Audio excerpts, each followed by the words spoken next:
जय श्री महाकाल। हाड़ी मारण प्रयोग के बारे में मुझसे पूछा गया है। इन्होंने कहा है, गुरुजी कृपा करें हाड़ी मारण प्रयोग के बारे में बताइए, ज्ञान दीजिए। गुरुजी तांत्रिक, ओझा, गुनिया जानकार लोग इसे कैसे चलाते हैं? क्या सच में इंसान की मृत्यु हो जाती है इसमें? तो आपको यह जानना है कि जो हाड़ी प्रयोग एक प्रकार का मारण प्रयोग होता है, इसे चलाया कैसे जाता है? क्या इसको चलाने से, जिसके नाम से चला जाए, क्या उसकी मृत्यु हो जाती है?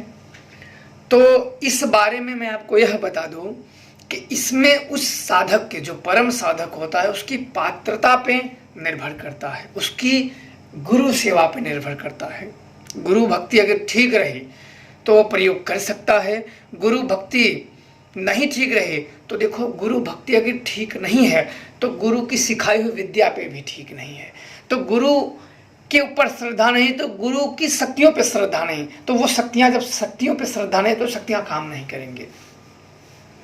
और रही बात मारना क्या संभव है, तो बिल्कुल संभव हो जाता है। मैं कुछ यहाँ प्रयोग बताऊंगा आप लोगों को इससे संबंधित, जो अलग अलग कैटेगरी के लोग करते हैं। जैसे तांत्रिक हो गए, ओझा हो गए, गुनिया हो गए और जानकार हो गए। तो सर्वप्रथम ये क्या करते हैं ये सब, कि जो तांत्रिक का जो प्रयोग है, आज के समय में अधिकतर लोग एक प्रकार के जानकार होते हैं, तांत्रिक भी नहीं होते हैं। अधिकतर लोग, सभी लोग नहीं, अधिकतर ये बस तांत्रिक का चोला पहन लेते हैं। इनके पास वो विद्या नहीं होती जो तांत्रिक विद्या होती है।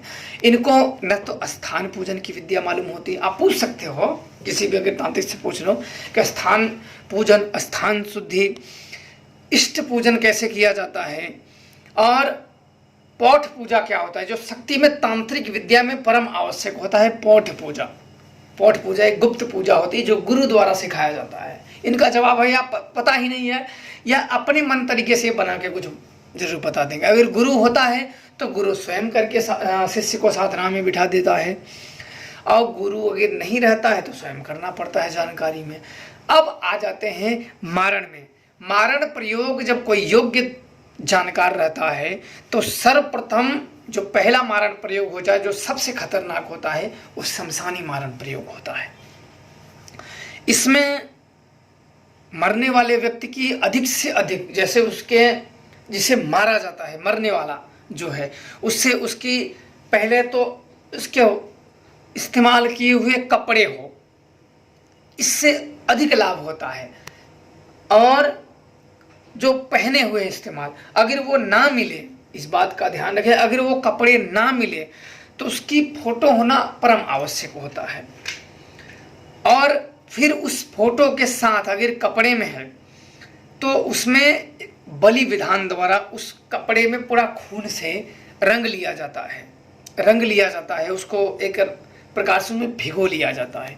भिगोने के बाद कुछ कील बनाई जाती हैं मंत्र अभिमंत्रित द्वारा। यहाँ मैं कुछ बातों को गुप्त रखूंगा, अन्यथा कई लोग इसका गलत इस्तेमाल करने के लिए भी तत्पर हो जाएंगे। इसलिए आप जानकारी के लिए तो मैं जितना हो सकेगा मैं अवश्य आप लोगों को बताऊंगा।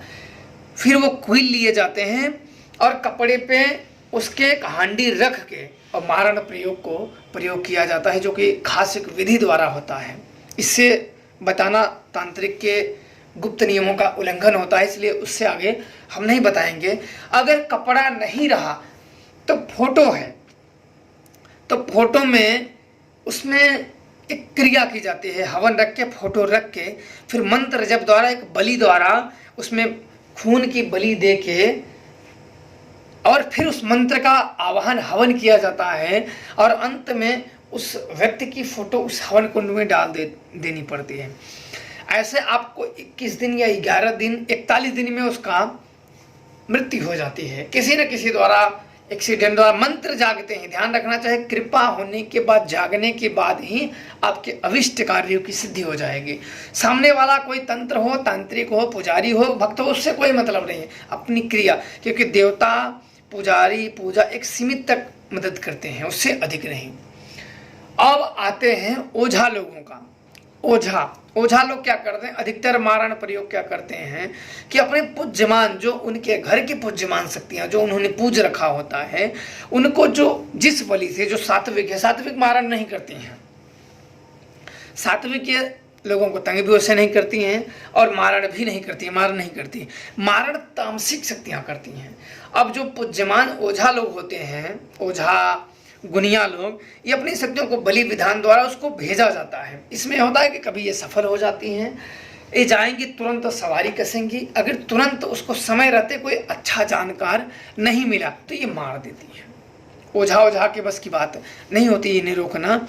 इसमें से जो सबसे बलिष्ठ होता है वो कपड़े द्वारा, जो हांडी से प्रयोग किया जाता है। आप लोगों के हांडियों से पूछे हैं तो जिस एक हांडियों का प्रयोग बता रहे हैं हम कि शमशान में एक हांडी रखी जाती है मुर्दे व्यक्ति की, जो हांडियाँ वहाँ शमशान में आपको प्राप्त हो, वहाँ रखने के बाद फिर उस व्यक्ति का जो कपड़ा है वो कपड़ा वहाँ उस हांडी में रख लो और एक छोटा सा मुर्गे का उसमें जिंदा बच्चा रख लो, बच्चा रखने के बाद उसका फोटो रख लो और कुछ शमशान की हड्डियाँ, कुछ कोयले और कुछ मंत्र द्वारा उसका अभिमंत्रित करके सामने वाले को लक्ष्य साधा जाता है।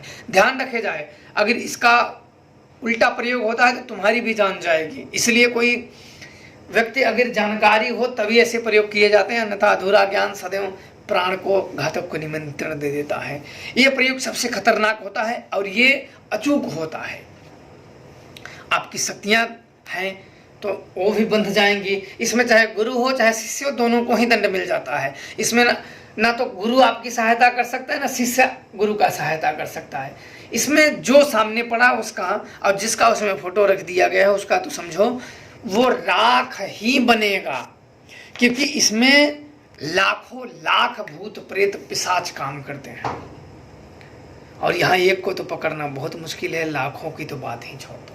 इसलिए ये खतरनाक, सबसे खतरनाक होते हैं। कुछ अंशों को, कई अंशों को मैंने साफ तौर पे इसलिए नहीं बताया कि यहाँ बताना उचित नहीं है ऐसे प्रयोगों को, क्योंकि दुष्प्रयोग भी हो सकता है इस सब चीज़ों का, कोई अपने निजी स्वार्थ के लिए भी इस्तेमाल कर सकता है। तो आशा करता हूँ कि आप लोगों को यह जानकारी समझ में आ गई होगी। जय श्री महाकाल।